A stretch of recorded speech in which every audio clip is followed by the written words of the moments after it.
সম্মানিত দ্বীনি বৈঠকের মুসলিম ভাই বোন, প্রশংসা আল্লাহর জন্য।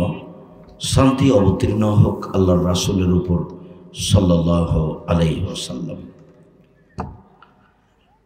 আজকের সংক্ষিপ্ত দ্বীনি বৈঠকে বক্তব্যের বিষয় সদাচরণ, ভালো আচরণ, ভালো চাল চলন নিয়ে আমরা এক গুরুত্বপূর্ণ সংক্ষিপ্ত তথ্যবহুল বিবরণের চেষ্টা করব ইনশাআল্লাহুল আজিজ। এর পূর্বের প্রথম কথাটা হচ্ছে, আমরা আজকের বৈঠকে অনেক আগেই আপনাদের কাছে আসতে চেয়েছিলাম।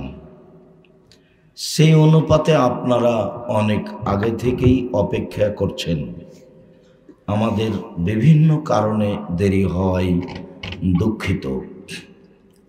বিষয়টি সাধারণভাবে দেখে, ভদ্রতা বজায় রেখে, যে যেখানে আছেন নিজ নিজ কাজ বন্ধ করে, প্রয়োজনীয় কথাবার্তা বন্ধ করে গুরুত্বপূর্ণ আলোচনা শোনার জন্য প্রাণপণে চেষ্টা করুন।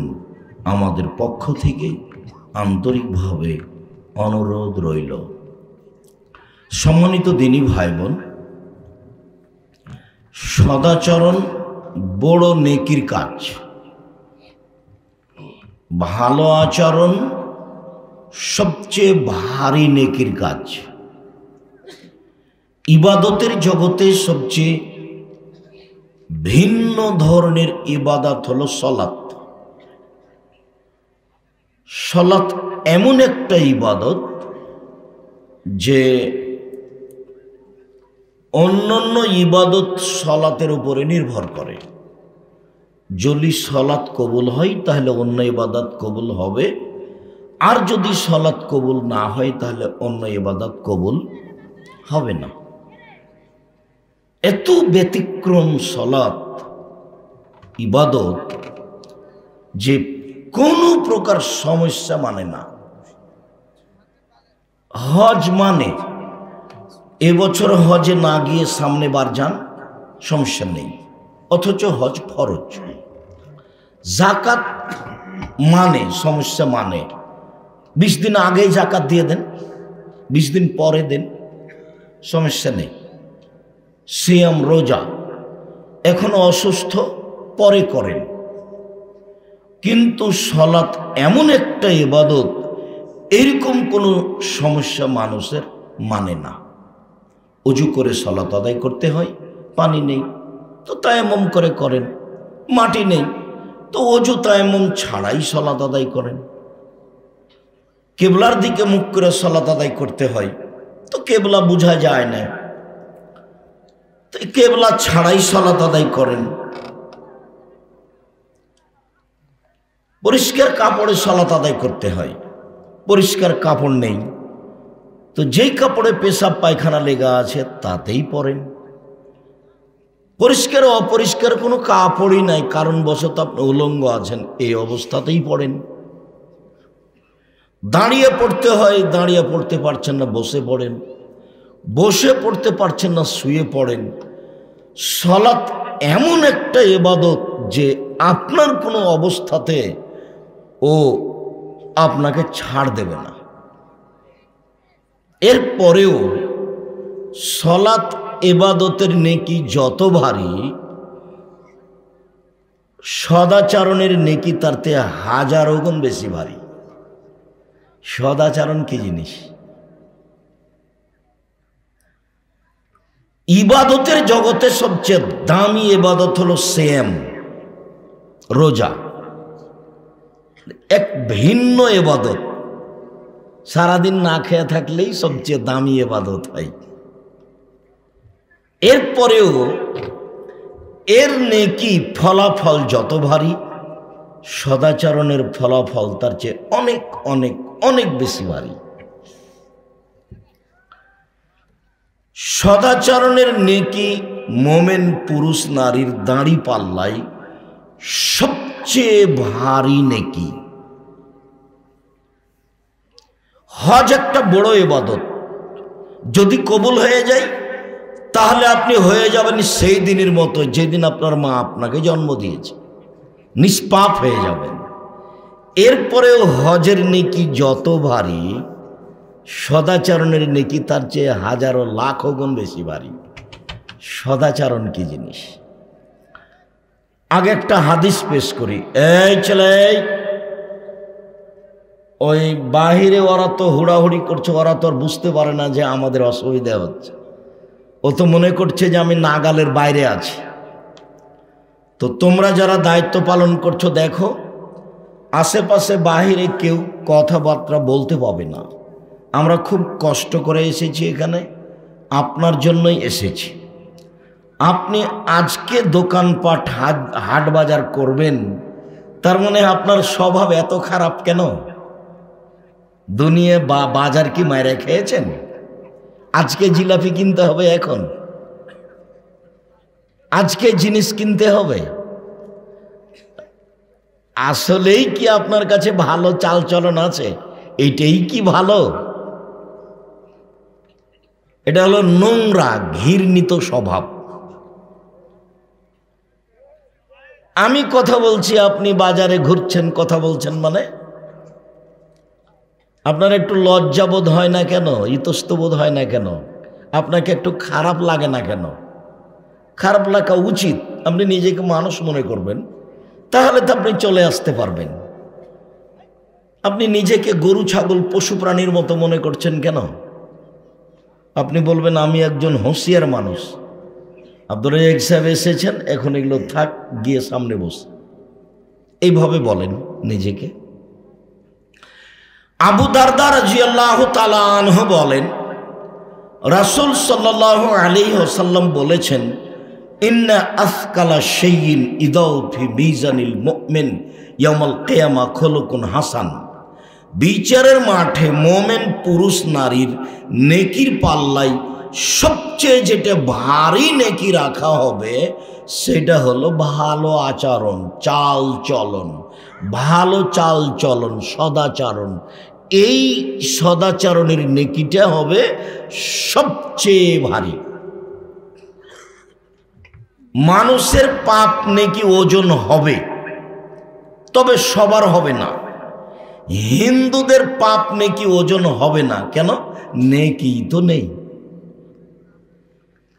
ইহুদিদের পাপ নেকি ওজন হবে না কেন? নেকি নেই, সেজন্য এক পাল্লা দিয়ে কি আর হয়? গাইবান্ধা গোবিন্দগঞ্জের লোকেরা কাজে যখন যায় তখন দুই পাল্লার একটা বাহু কাঁধে করে নিয়ে যায়, দুই পাল্লাতেই কিছু থাকে।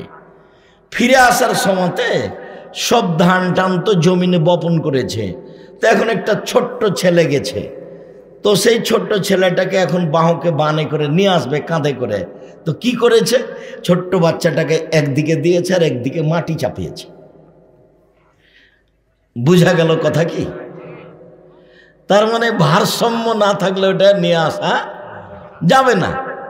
তো এখন দাঁড়ি পাল্লা যে হবে, তো দুই দিকে জিনিস না থাকলে হবে? ইহুদিদের কোনো নেকি নেই, যার কারণে ওদের পাপ নেকি ওজন হবে না। খ্রিস্টানদের কোনো নেকি নাই, যার কারণে তাদের পাপ নেকি ওজন হবে না। মুসলমান হওয়ার পরেও যাদের আকীদা বিশ্বাসের ত্রুটি, যারা আয়েশা রাদিয়াল্লাহু তাআলা আনহাকে গালি দেয়, যারা ওমর রাদিয়াল্লাহু তাআলা আনহুকে গালি দেয়, যারা আবু বকর সিদ্দিক রাদিয়াল্লাহু তাআলা আনহুকে গালি দেয়, আরো যারা এরকম কথা বলে শিয়া কাদিয়ানি, এদের পাপ নেকি ওজন হবে না। এদের ব্যাপারে আল্লাহ বলেছেন ইউখাযু বিন নাওয়াসি ওয়াল আকদাম, ওদের মুখের সম্মুখভাগ এবং পা ধরে জাহান্নামে নিক্ষেপ করা হবে, ওদের পাপ নেকির ওজন হবে না। তো যাদের পাপ নেকি ওজন হবে, দুই পাল্লাতে উঠবে, এক পাল্লায় পাপ আর এক পাল্লায় নেকি। আল্লাহ তাআলা বলছেন যে ফাম্মা মান সাকুলাত মাওয়াজিনু ফাহুয়া ফি শাতির রাদিয়া, যার নেকির পাল্লা ভারী হবে তার থাকার ব্যবস্থা হবে অতীব সুন্দর, সুখ স্বাচ্ছন্দ্যময়।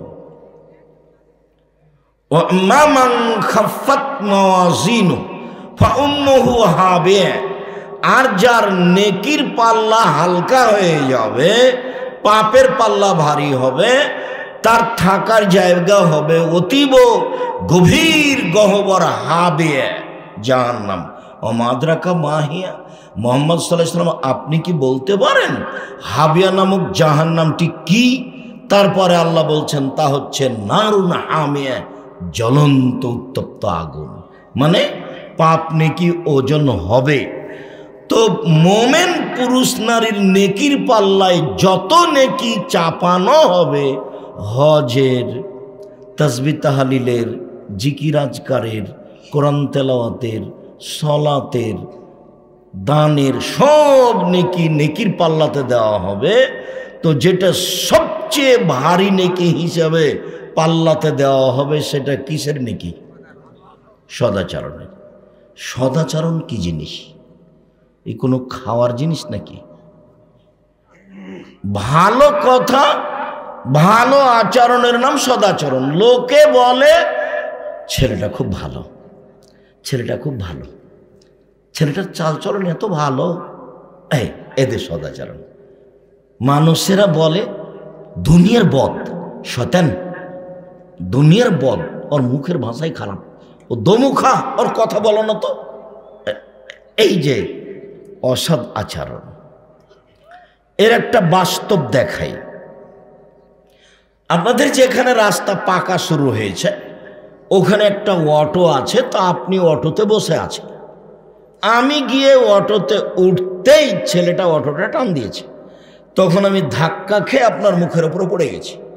তখন আপনি আমাকে বলছেন বসেন বসেন, কোনো সমস্যা নেই, বসেন বসেন, কোনো সমস্যা নেই। এটা হলো একটা আচরণ। আপনি আমাকে বলছেন হ্যাঁ চোখ নাই, গাড়িতে উঠেছেন, হিসাব নাই, দেখে গাড়িতে উঠতে পারেন, কপালে চোখ নাই, এটাও একটা আচরণ। বলেন তো কোনটা সদাচরণ? আগেরটা সদাচরণ। আজকের পরে থেকে নিয়ে কোনোদিন দাপট দেখিয়ে, ক্ষমতা দেখিয়ে কোনো কাজ করা হবে না। স্বভাব খারাপ করে কোনো কাজ করা হবে না। বলছে লোকটার স্বভাবই খারাপ,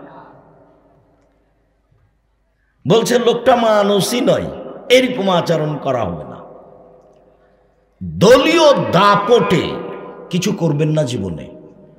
১৫০০ বছর পর জুলুম করার পরেও ফেরাউন ডুবে গেছে। তো ১৫০০ বছর জুলুম করেছে, তখন মানুষে মনে করেছে যে এর মনে হয় মরণ হবে না। আপনারা কয়েক বছরই বিরক্ত হয়ে গেলেন, তখন আপনাদের নেত্রীর সময়সীমা হলো মাত্র ৪৫ মিনিট। কয় মিনিট? মাত্র ৪৫ মিনিট। জুলুম করে, ক্ষমতা দেখিয়ে, দাপট দেখিয়ে ২ দিন বেঁচে থেকে লাভ নেই, দরকার নেই। মুনাফিকি করে, গাদ্দারি করে, বিশ্বাসঘাতকতা করে, মানুষের ক্ষতি করে, মানুষকে কষ্ট দিয়ে ২ দিন বেঁচে থেকে লাভ নাই। জমিদারি থাকলে ভদ্রতা বজায় দেখে জমিদারি করব, ব্যবসা করলে বড় থেকে বড়, ছোট থেকে ছোট ব্যবসা করব, নইলে দিন মজুরি করে খাবো। সারাদিন মানুষের কাজ করব, বিকালে টাকা পাবো, বাস ৫ ওয়াক্ত সালাত আদায় করব। আব্দুর রাজ্জাক সাহেব বলেছেন ১ ৫ ওয়াক্ত সালাত, ২ হালাল রুজি, ৩ কোরআন তেলাওয়াত, ৪ দুইজন যেখানে বসে আছে সেখানে বসা হবে না, আড্ডা পিটা নিষেধ, বাস জীবন শেষ। এই তো, এই ছাড়া আর আমি কিছু করতে রাজি নই। এইভাবে জীবিকা নির্বাহ করতে হবে। ক্ষমতা দেখাতে হবে না, সময় বেশি নয়, অল্প। বারবার একটা কথা আঘাত করছে মাথায়, এটা তো বগুড়া, তারপরেও যেহেতু গাইবান্ধার পাশে, কাজেই কথাটা বলা ভালো। বৃহত্তর রংপুর মানে রংপুর, দিনাজপুর, লালমনিরহাট, নীলফামারী, কুড়িগ্রাম, পঞ্চগড়, ঠাকুরগাঁ, গাইবান্ধা, জয়পুরহাট, বগুড়া, এইসব ডিস্ট্রিক্টের তিনটে আচরণ অন্যান্য জেলার চেয়ে খারাপ। এক,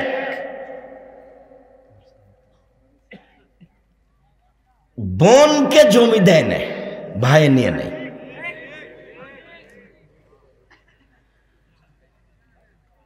তা আমি বললাম, আচ্ছা বলো তো, তোমার দাদা 15 শতক জমি রেখে মারা গেছে, তো তোমার বাপ নিবে 10 শতক আর তোমার ফুফু নিবে 5 শতক, তো তোমার বাপ সকালে নিবে আর তোমার ফুফু বিকেলে নিবে, হুকুম এরকম না একসাথে?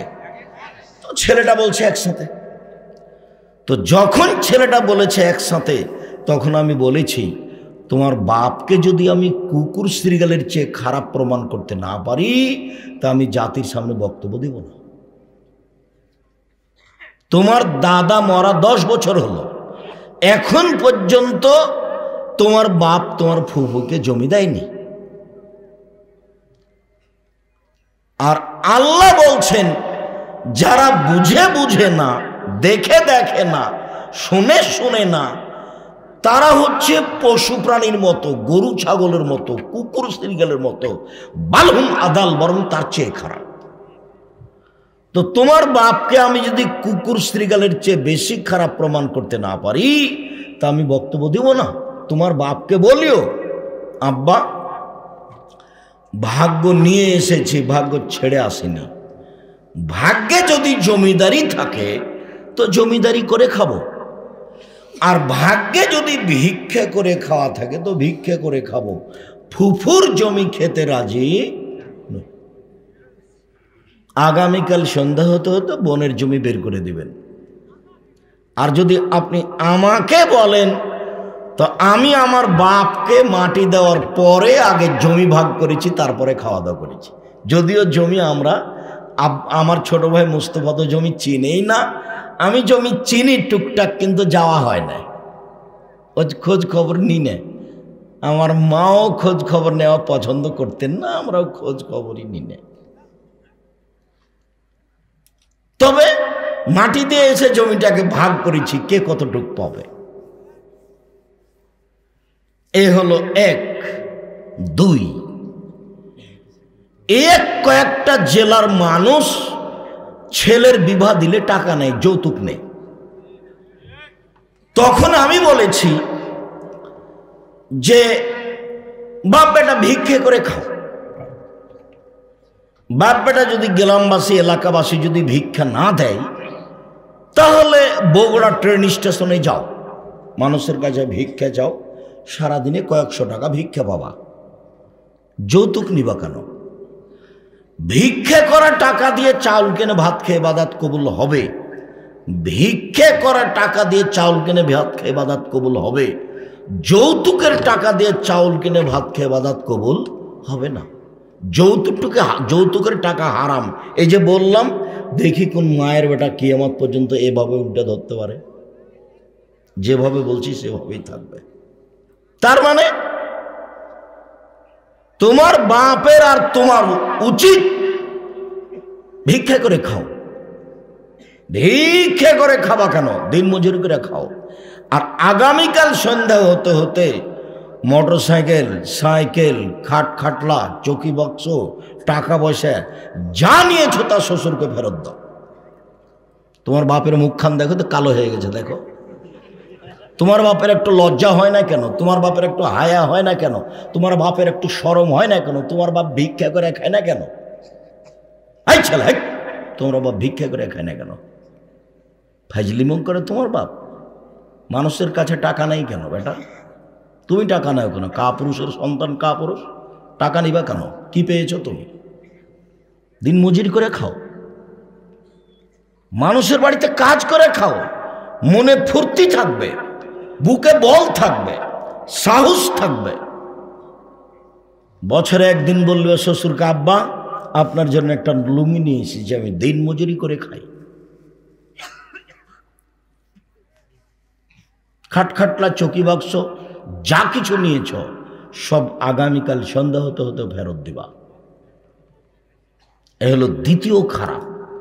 তৃতীয় খারাপ হলে যে এই জেলাগুলির অধিকাংশ বাড়ি সাতক্ষীরার মতো। সাতক্ষীরা মানে কি বলছেন আব্দুর রাজ্জাক সাহেব? এইদিকে একটা ঘর, এইদিকে একটা ঘর, মধ্যে গরুর গাড়ির রাস্তা, মানে ফাঁকা বাড়ি, চতুর্দিক ঘেরা নেই। এটা বাড়ি হয় কিভাবে? ধনী মানুষ চতুর্দিক ঘেরা থাকবে, ইট দিয়ে একটা দরজা থাকবে। আপনার স্ত্রী যখন ঘুমাতে যাবে তখন বিসমিল্লাহ বলে দরজাটা বন্ধ করে দিবে, দিয়ে শুইবে। আল্লাহ নবী বলেছেন, বন্ধ দরজা শয়তান খুলতে পারে না, ওপর দিয়ে শয়তান আসতে পারবে না, তাকে দরজা দিয়েই আসতে হবে, তার ক্ষমতা যতই থাক না কেন। তো গরিব মানুষ চটছালা দিয়ে ঘেরা আছে চতুর্দিক, দরজাতে একটা পর্দা ঝুলানো আছে, দরজা নাই তো। তখন আল্লাহ রসুল বলছেন, এক কাজ করবে আপনার স্ত্রী, বিসমিল্লাহ বলে চটছালার নিচে, কাপড়ের নিচে একটা বিসমিল্লাহ বলে একটা কাগজ টুকরা, একটা কাঠের টুকরা রেখে দিবে। আল্লাহ নবী বলছেন, এই দরজা দিয়ে সকাল পর্যন্ত শয়তান প্রবেশ করতে পারবে না, অথচ ফাঁকা আছে। হাদিস বুখারী মুসলিম। বাড়ি কেন ঘেরা নেই? কেন ঘেরা থাকবে না? এ কেমন মানুষ? কি তাহাজ্জুদ আপনি আমাকে দেখাচ্ছেন? আপনার ভিতরে তো রক্ত আছে, এটা আমার মনে হয় না, সবই পুজ। আপনার আত্মমর্যাদা, আপনার গাইরিয়ত আছে, এটা আমার মনে হয় না। বউ সারাদিন ঘুরে বেড়াই, এখনো এমনিতেই বসে আছে, হ্যাঁ করে হাঁটতে হাঁটতে এসেছে, আবার গল্প করতে করতে বাড়ি চলে যাবে। গল্প করতে করতে এসেছে দেবরের সাথে, ভাসুরের সাথে, দেবরের মোটর সাইকেলে আবার চলে যাবে। আপনাকে একটু খারাপ লাগে না? কেন খারাপ লাগে না?